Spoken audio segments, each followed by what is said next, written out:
driving along and suddenly traffic stops. You grip the wheel and you look in your rearview mirror because you're looking for someone who's going to hit you because they're texting or they're on their phone. I don't know. Maybe I'm a nervous driver, but I just know that people do it a lot. They're always on their phones. Ryan Eldridge from Tech2U is here with some gadgets that can actually help with that situation, including for parents who are worried about their teens at the wheel. Yeah, so check this out. Did you know that 1 in 5 crashes that result in an injury is because of distracted driving? I believe it. And you're 23 times more likely to get into an accident if you're texting while you're driving. Right. But 1 in 3 people report texting while they drive. You know, we're driving along, we just kind of pick up our phone. It's a habit we have now. Yeah. And so you want to be able to disable that. And the cars don't come with like an ability to disable it automatically. So here's kind of a cool gadget. This is called the SelfControl ID.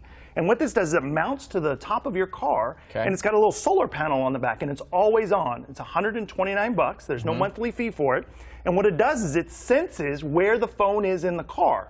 So while the car is moving, if you're in the driver's seat, it'll disable things like texting, email, opening apps, things like that. But if you're in the passenger seat, it'll allow it to run just normal. Okay. Is that cool? That's really cool. I mean, for parents, that's perfect. You know, for first-time drivers, if you're a teen, 16 years old, you buy that, and then the rules are already enforced in the car. Yeah, and it's always on. So as soon as they get in the car, it just automatically pairs with the phone, and it just disables everything as soon as the car starts moving. It also has an emergency thing, so it'll kind of alert if there's an emergency or something's going wrong with all of a sudden the car stops all of a sudden or something like that. Plus, you can also locate where your teen is. Which is kind of cool. That's even better. So this is another one. Let's say you don't want to go out and spend $129. This is a free app. It's called Canary. And you can get it for the iPhone or Android. It does essentially the same thing that this one does. For the iPhone, it's a little more limited. Ultimately, all it does is it locks down the keyboard and doesn't allow you to use the phone without, and it sends you an alert to like your parents if you unlock your phone. But on Android, you can do all kinds of cool stuff.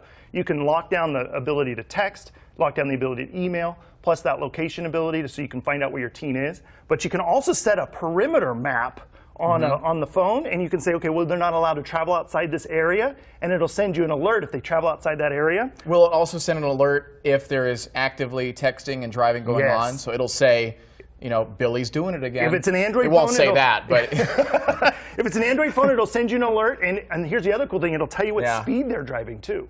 Which is pretty cool. And this one right here, what will be our last feature. Okay, so let's say you're out having a good time out on the strip, and you're just not sure if you're safe enough to drive. This is called the Backtrack. This is $99. This is a breathalyzer. You can use it. It'll tell you your blood alcohol content and tell you whether or not it's safe to drive. One of the cool parts about it is it uses police-grade technology. The other ones are just kind of party favors. And this uses so that way you know exactly where your blood alcohol is, and it'll give you an estimate of when you'll get to 0 when it's safe to drive. Those are 3 good ones. Can you stick around? Yeah. I'll be right back after this.